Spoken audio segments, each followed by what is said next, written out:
So again, why is there interest around intermittent fasting?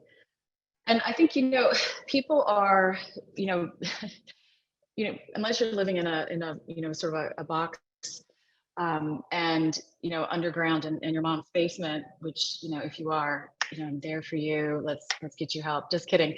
So there are increasing rates of lifestyle related chronic disease in this country and throughout the world. It's almost the mixed blessing of the abundance or having almost more food and more leisure than our bodies have ever sort of adapted to handling. And as a result, we see that we start to have sort of these lifestyle related chronic diseases, such as I already mentioned, issues with prediabetes and diabetes and cardiovascular disease, and then the heart disease that's sort of surrounded by, increasing blood pressure and those sorts of things. So the other part about the interest around intermittent fasting is that we see, for various reasons, that there are lifestyle resistant obesity interventions. And what I mean by that is, sometimes there's just non-responders, so that you have, folks that are out there and they're, doing all of the quote, best lifestyle habits, and yet they're still dealing with some of these health concerns. So that also spurs interest around sort of novel approaches to sort of address some of these issues. And that stems from some of these animal studies I was referencing earlier, so that, it's really interesting to see that if you have, animals fed the exact same calories, that, by giving them access to eating and, whenever they want for 24 hours, compared to a group of the same animals, same calories that have sort of time restricted eating windows, what we see is that those animals with sort of time restricted eating have better health and better body composition. And then when you reverse it, the animals that are sort of 24-hour ad libitum eating, what do you see? You see that when they go to a time restricted feeding pattern, actually start to see improvement. So it wasn't really the calories in those studies, it was the feeding window. So boy, that's certainly some compelling research. So then how do you apply it broadly? And does that have any sort of meaning or application broadly in our communities? The other thing about intermittent fasting is that the concept of fasting is a cultural practice that has been around for hundreds and thousands of years. So that we definitely have a cultural heritage about fasting for either religious or spiritual reasons. And certainly it's something that is sort of part of our social practice. So it's something that we're familiar with and have potentially even heard about from our communities. The other interest around intermittent fasting is this is the lifestyle intervention that is no equipment needed. You don't have to buy any fancy foods. You don't have to join a gym. It really is one of the simplest, lowest cost to entry lifestyle interventions available, because it's really just about controlling the times of your eating. For many folks, who are, let's say, naturally not hungry in the morning, or they've never been breakfast eaters, sometimes certain types of intermittent fasting fit naturally into how they've always fed themselves.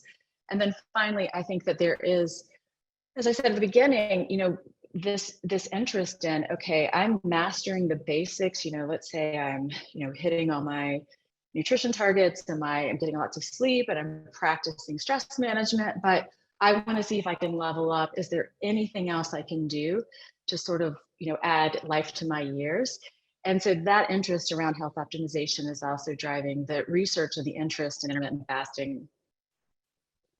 So to get started, just a few definitions for clarification. So when I say fasting, I simply mean it's an intentionally abstaining from eating for a set period of time. And as I said, there is fasting for religious or spiritual reasons. What we've been looking at in research is the intentional fasting for a health intervention.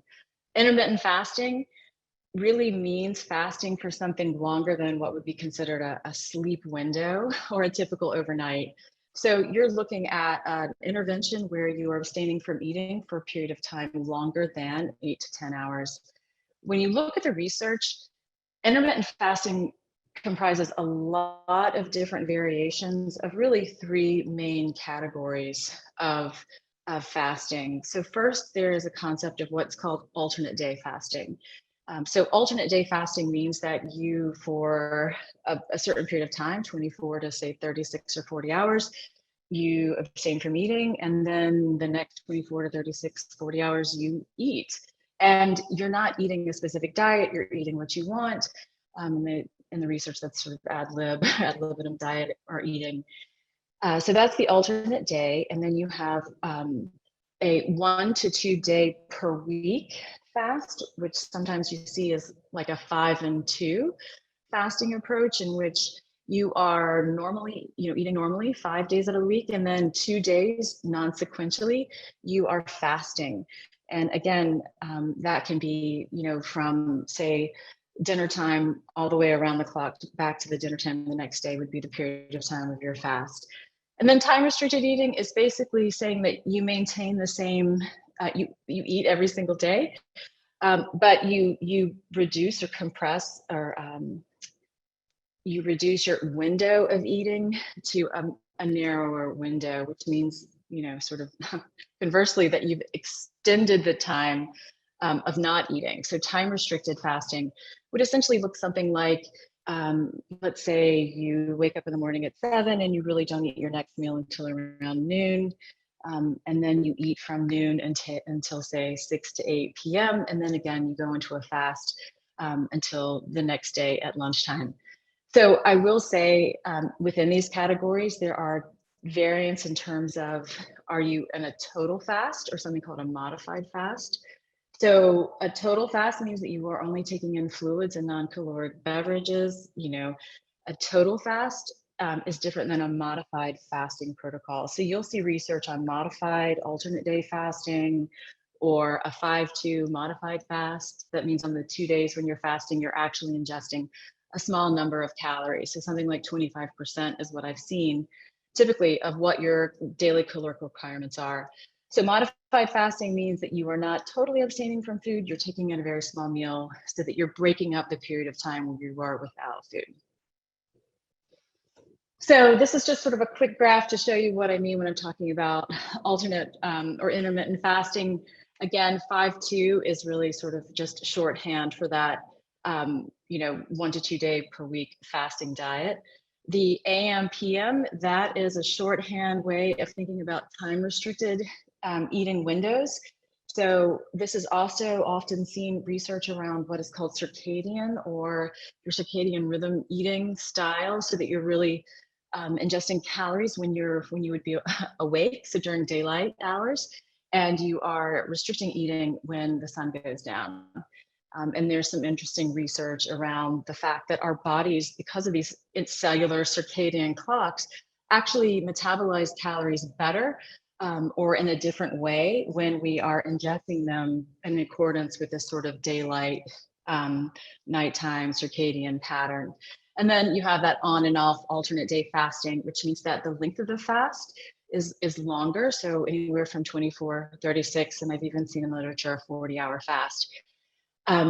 I will say that most often that is a very rigorous protocol to adhere to. And so a lot of people do what is called a modified alternate day fasting, where they are, again, as I said, ingesting a small meal, usually a lunchtime meal. So the window of total fasting is compressed to say 12 and then 19 hours or something like that. Okay, so very superficially, what do we know about fasting and health? Well, we do know, that your blood sugars actually start to drop as soon as you're done, as soon as you're done eating, and not immediately. But what I mean is that there is a period of time following a meal in which your blood sugars are rising, and your body has produced insulin in response to the presence of food. And the job of insulin is to get that glucose, that sugar, that blood sugar, inside of the cells where it can be used to make energy. And that's a good thing. You want your cells to have plenty of fuel in their tanks. The mischief occurs when that insulin starts to get ignored by the surface of the cell, and it isn't necessarily helping the glucose get inside of the cells in an efficient way. So over time, that's called basically being insulin resistant. So that you are less insulin sensitive. That means the surface of your cells are not as sensitive or responsive to a sort of a typical insulin dose. And so your body has to make more and more insulin to get the same amount of sugar inside for fuel. So what we know is that as the time increases between a meal and after you've finished eating, over time your blood sugar will begin to go down. And the longer that period of time goes, then you see changes in the fuels that your body is using to continue to make energy, and also the sensitivity of your cellular surface to the insulin that you're already making. So, at the very highest level, we know that for every single one of us, our blood sugars change after we are at a certain period of time, after, or it's called the postprandial period, after we're done eating, and that the sensitivity of our cells to the insulin that we make changes at the same time. So, the other thing we know about intermittent fasting and health is that there is some pretty compelling evidence that various styles of calorie restriction or time restricted eating, so types of fasting, that has been demonstrated in lab rats, and I think also in some primates, to actually extend their lifespan and also impact those cardiometabolic risk factors, such as their blood sugars and their cholesterols and things like that. So, what is actually happening when we are in a fast? So, as I said, when we are in a fasted state, and what that means is that we are outside of that postprandial period. So, we are not right after a meal. What we are doing now is we are sort of getting ready as our blood sugars have dropped to what the low normal for us. Our body is getting primed for us to refeed. So, as our blood glucose levels drop, our insulin level is going to change depending on the timing of our last meal. Eventually, we're going to get a signal, appetite stimulants, hormones are going to start kicking in to get us to eat again. Our body is actually using a mixture of fuels after a meal, both carbohydrates and fats, depending on our activity level and the composition of the meal, to provide fuel for our cells. So as we go longer and longer without eating, and again, that timing of when this magic happens is going to vary based on the individual, their fitness levels, their size, these sorts of things. But let's say roughly and approximately around after 10 hours after a meal, what we begin to see is that the mixture of fuels, or the percentage of glucose versus fatty acids that our body is using to make energy, that begins to shift from a larger and larger percentage of fuels coming from fatty acids. Some of the most important sort of fuel tanks in the body are going to be our skeletal muscles and also our liver. That's where we store excess glucose in the form of glycogen. And around 18 to 24 hours after, in this fasted period of time, our body has really started to deplete those fuel tanks in the liver. And once that happens, our body really needs to start figuring out a way to get, usable fuel to the brain and the central nervous system. This is a period of time when our body enters sort of the ketosis state, where we're starting to use a larger and larger percentage of fatty acids to make energy. And as you go beyond 24 hours, that the depth of how far into ketosis you are, the presence of the number of ketone bodies in your blood increases. Because really, why? We have hungry brains. Our brains and nervous systems are some of the most high demand, high performance machines on the planet. They need 400 to 600 calories of glucose daily. Why glucose? Because it is the preferred fuel of those types of cells, the cells that make up our brains and our nervous system. Now, our brains and nervous system, we have evolved to actually be able to use these ketone bodies as a substitute or in a pinch. Now, not all of our sort of neurological cells can use ketone bodies for fuel, but let's say roughly half of them can, 50% of them can. So what our body is doing as we go into that fast is it is starting to break down body fat and hopefully preserve our skeletal muscle mass so that it can keep the brain functioning, because that is survival. So the metabolic adaptations to fasting ultimately is, as we go longer and longer without eating, your one singular purpose is to maintain the functioning of the brain. And so the body starts to make ketones or ketone bodies. And those ketone bodies actually help preserve your lean muscle mass to a certain extent, provided that you're not in that fasted state for, forever. So we have adapted to both keep our brains functioning and to preserve some of our lean mass in a fasted state by making these ketone bodies. In fact, I think it's always kind of interesting when I'm talking to clients, we often get very disconnected between our sort of hunger signals in our body and our stomach. And because we're just sort of living in our head, we're so busy or distracted, and it's hard for us to recognize real hunger. And one of the earliest signs of hunger is actually a change in mood and sort of neural function. And what that means is that your brain is almost constantly sensing, do we have enough fuel, right? Because obviously you need to provide power to your computer in your head. So the brain is constantly seeking, and those neural cells are constantly demanding fuel so that we can function at our highest. So when you notice you're sort of maybe getting, I think this is where the term hangry comes around, like your mood starts to drop a little bit, or, and this is outside of fasting, this is an aside.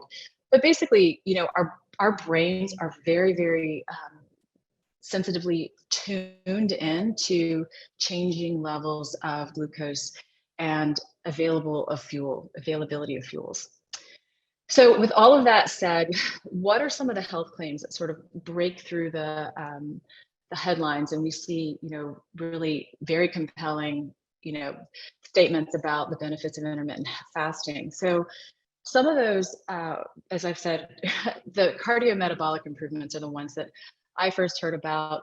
This is going to be things like changes in improvements in cholesterol, so changes in LDL particle size, increases in HDL, decreases in total cholesterol. We're going to see drops in triglycerides. We're going to see improved blood glucose levels.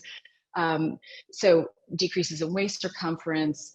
These are things that, sort of are all related to, in theory, and sort of the hypothesis is that the improvement in cardiometabolic health has something to do with that improvement in insulin sensitivity. Other claims that we see that when you're in a fasted state and that sort of keto state, you have a shift into sort of better mental clarity, better mood. And again, that is changing, that has to do with changes in insulin sensitivity. I'm sure there are other reasons for that, or supposition, what would the other reasons be? So there is better immune function. So there's something that will stimulate a change in, I believe it's autophagy. So basically autophagy is cellular housekeeping that we have inside of our cells, little sort of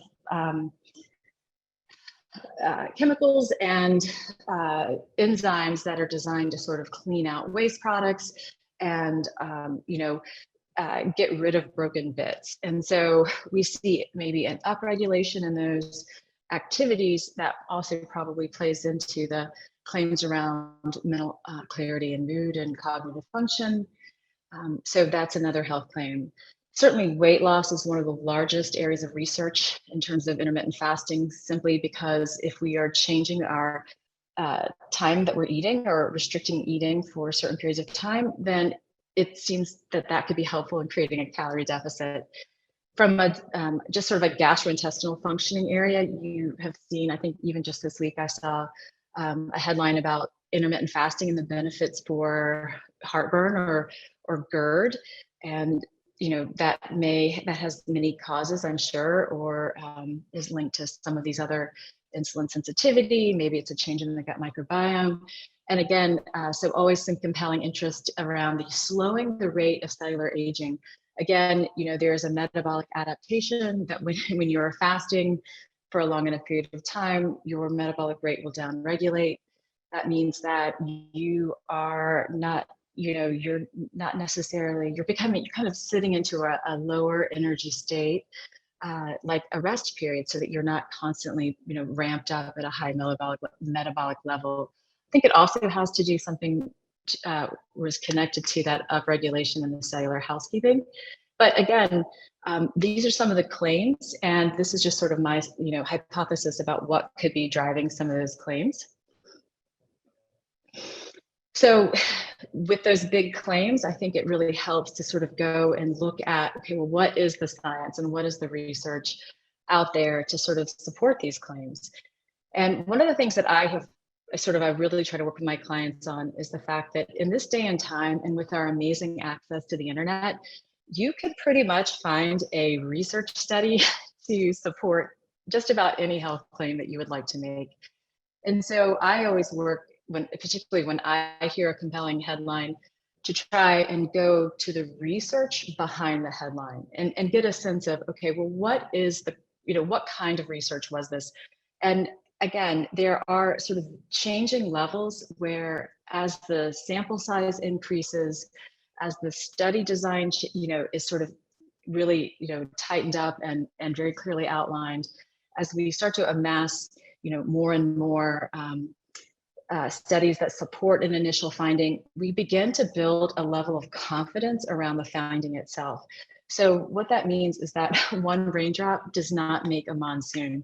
What we need in terms of a monsoon of health consensus is a lot of studies that are able to reproduce similar outcomes, and that it applies broadly to a population or to the treatment group.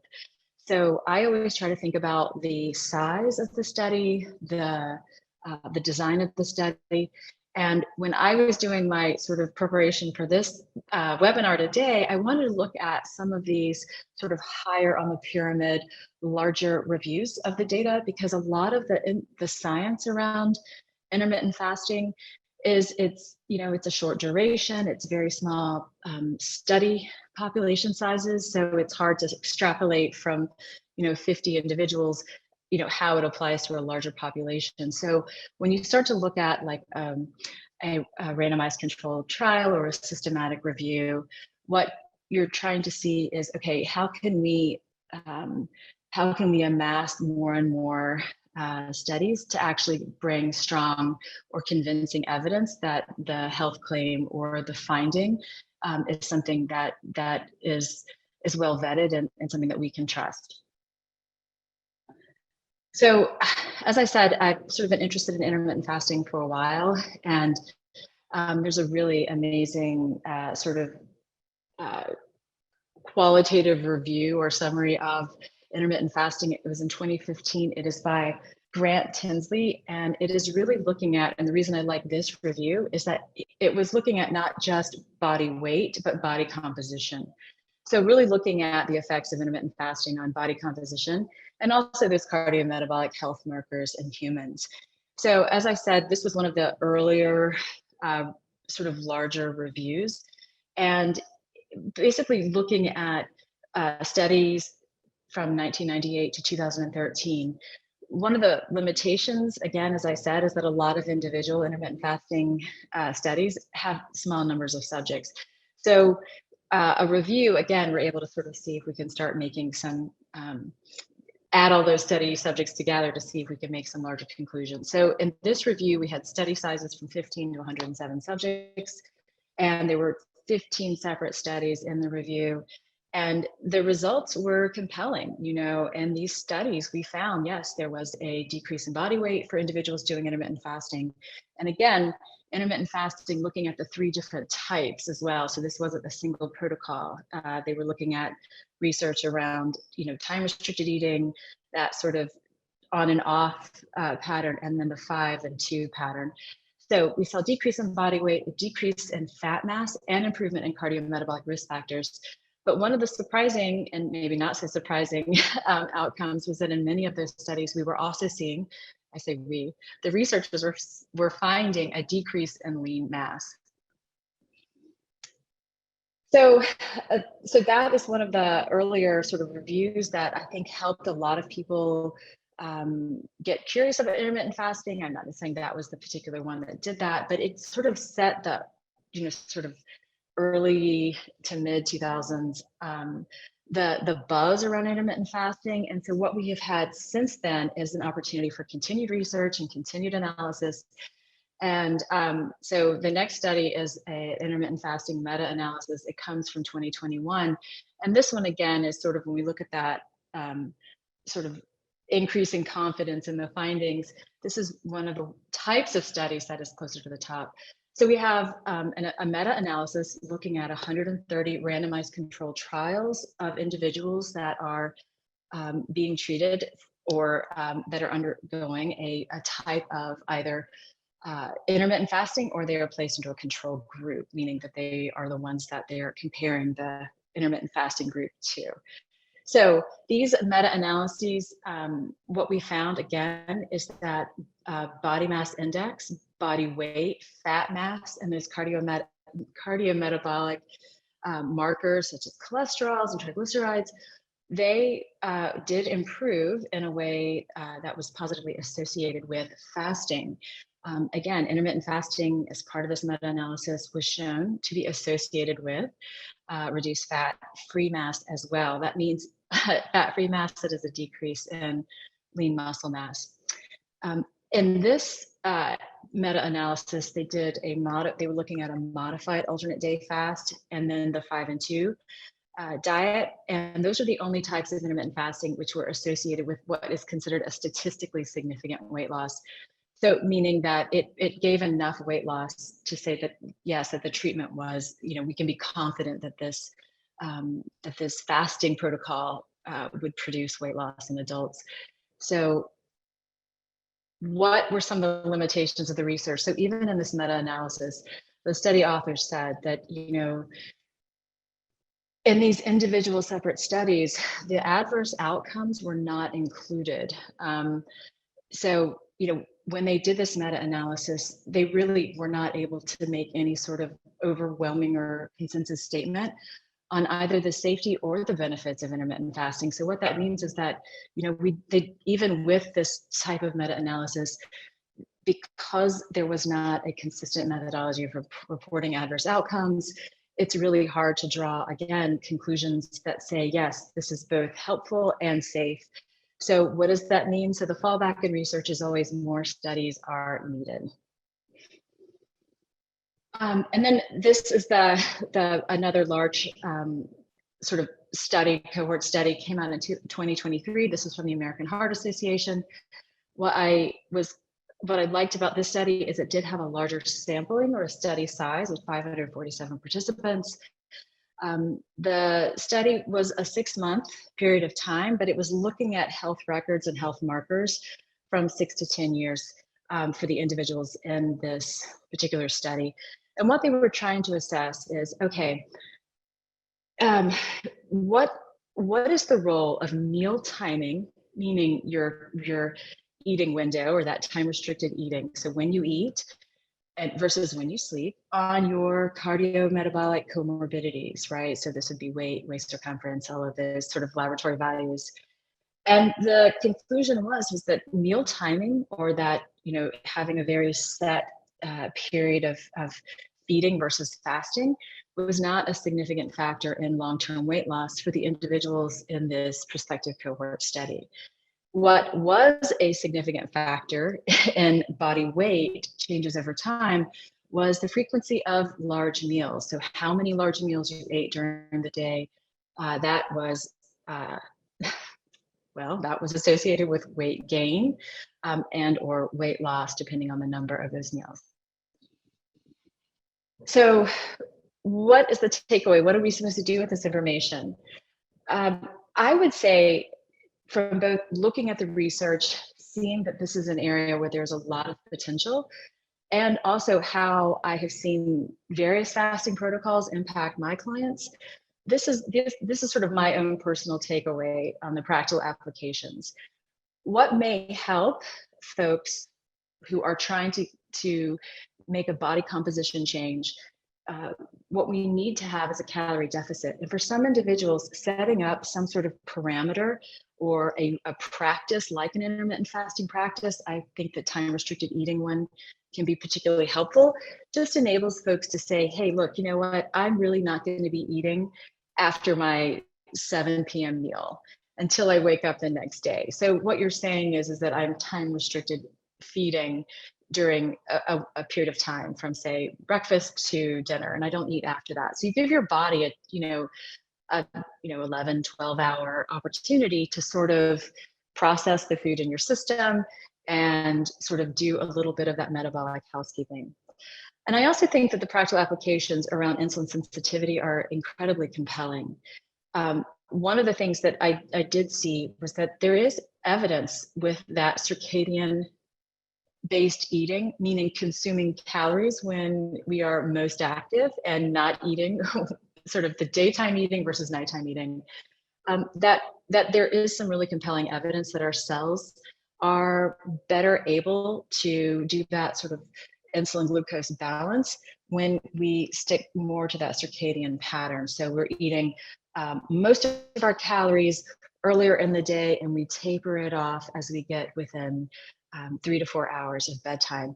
And that may actually help with insulin sensitivity. And it's a very simple and easy sort of lifestyle change without forcing you into a really rigid or restricted eating pattern. But I will say, absolutely proceed with caution. I like to say, don't try this at home. So what I mean by that is that as compelling as the research is, as interesting as it is, we really have not reached a point where you can say, you know what, this is actually a better intervention for improving body composition and body weight. It's not a better intervention if you're an athlete or if you are looking at longevity. There are equally effective ways to achieve those goals. And so, when you look at some of the downsides, I'm concerned about, how dialed in an individual would have to be during their feeding window to hit all of their nutritional targets in a limited period of time. So again, this is not something that I would advise people to just sort of, pick up on their own. And the other really major and significant concern is that there are episodes or triggering of binge eating in some of these different styles of fasting. So this can inadvertently trigger a disordered eating habit or behavior, or it could be very triggering for individuals that have had binge eating or a disordered eating pattern in the past. So I am just not at this point convinced that the weight of the evidence is conclusive enough to say that I would recommend intermittent fasting over some of the other interventions that I more commonly recommend for my clients. But I'm also open, and I look forward to seeing more and more of the research and how we learn more about this going forward, because I can tell there's going to be a lot more research done. So number one, any type of food restriction or restricted eating is going to have risks. It is definitely not right for everyone. So please talk to your doctor or your health provider before starting a fasting protocol or any sort of health or lifestyle intervention. As a really basic foundational, hey, look, if you have a history of eating disorders, or if you are taking medication or being actively managed for disease, if you're on insulin, if you're pregnant or nursing, or you have a BMI less than 19, this is absolutely a no-go, non-starter. Go straight and talk to your healthcare provider, and let's find the right help and care for your body. And again, I think intermittent fasting shows some promise as another tool in our overall healthy lifestyle toolbox for reducing some of the cardiometabolic health risks. But at this point, it is not superior to other interventions, specifically in the weight management area. And as I said, the fallback approach is, hey, we need more research. And as I said, it's such an interesting area for folks that I feel certain that we're going to have more research coming. So here are my conclusions. Basically, whenever you're going to make a lifestyle change, I really ask my clients to sit there and ask themselves, okay, what is the why behind this decision to make a lifestyle change? So what am I trying to achieve with this sort of new habit or this new style of eating? And that why, let's find out, what is the best way to achieve the why? Is it that you want to live longer? Is it that you want to, you want a better cholesterol? Is it that you want to have a better body composition? If that is your why, then let's make sure that the approach that you're taking to achieve that why is really the one that is going to bring you the longest benefits with the greatest amount of safety. I would also ask that you start with what you can sustain. A lot of people we get whiplash because of these sort of, these new fads and these super, interesting health headlines. But honestly, I just feel like sometimes we're just running from one side of the room to the other in their habits, when honestly, the mastery of the basics, like, how we nourish our bodies with movement, how we nourish our bodies with fruits and vegetables, how we nourish our bodies with sleep and stress management. These are the basics that have a lot more to do with our overall quality of life, reducing health risks, than sort of these sort of cutting edge or flashy health headlines that we might find. And again, these basic foundational habits tend to have the highest return on your time investment for, you know, your health and your longevity or your well-being. My other ask, and I always try to do this, is I know we're all busy, but let's take some time to, you know, get curious. I always like to read the research behind the headline. You know, it wasn't that long ago when we were all avoiding eggs and all forms of cholesterol like the plague, and then, you know, the headlines were everywhere, and then all of a sudden, you know, fat is fine. So again, let's all slow down. Let's take some time, read the research. When you can, let's stay curious and open, and making sure that we are not falling into the trap of making too broad a conclusion from sort of the research summary or the headline of the research paper. And then finally, I think, you know, just as we saw getting this webinar started, it takes a village, right? So, you know, having that team around you, your trusted healthcare provider, you know, your team of active friends, or your, you know, exercise group, having a group around you that can really help support you in whatever lifestyle you're wanting to make. I think community is one of the most important factors and influences on our health, and creating a space for us to have, you know, support and encouragement, some accountability, some, you know, problem solving. That's really, really key in our ability to achieve our health and lifestyle goals. So with that in mind, I'm actually creating my own community as part of a subscription-based platform. The goal of that is to really, again, create that space where we can help one another and decipher some of these headlines, and support one another in the basic habits of good health. And again, it just comes from this hunger and this need to find, you know, like-minded individuals that want to support and encourage one another to live as well as they can, and bodies that are as healthy as they can be. And it's hard to do it alone. And I think that one of my takeaways, you know, especially through COVID, was that, man, we can get isolated from one another so quickly. And it takes a lot of energy to reach out and to have that network of trusted friends, and a safe space where we can discuss and talk about things. And that's the motivation behind creating that platform, where we can create that together, and the subscription, so that we have that dedicated space to spend that time together. So that is the end of my PowerPoint presentation. I don't know how we're doing on time, but if you guys have any questions, let me know. And I've just really enjoyed having the opportunity to speak with you. And, you know, I will answer the questions if there are any.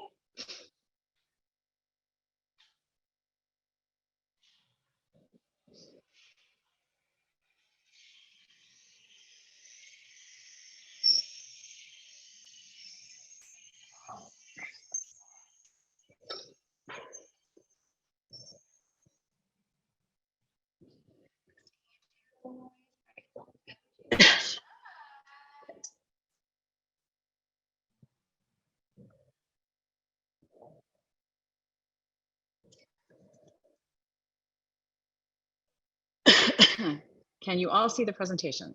Yeah. Hi. No questions. Ta-da! All right, guys, thank you so much. And if you were to try intermittent fasting, what would you recommend as a time of when to eat and not to eat? I would say that if I were going to recommend any style of intermittent fasting, what I would recommend for individuals who are healthy and do not fall into any of those categories that are like absolute non-starters, I would say I would try and do a time restricted eating. So eating in the evenings, so no eating, say, after dinner time. So trying to give myself 3 to 4 hours before bed, between my meal and my bedtime, or when I fall asleep. And then I would ask, you know, a 10 to 12 hour, 14-hour fasting period of time, whatever would naturally fall between that 3 to 4 hours before bed and breakfast the next morning when you wake up. So something maybe around 10, 11, 12 hours. But that's as far as I would recommend for anyone.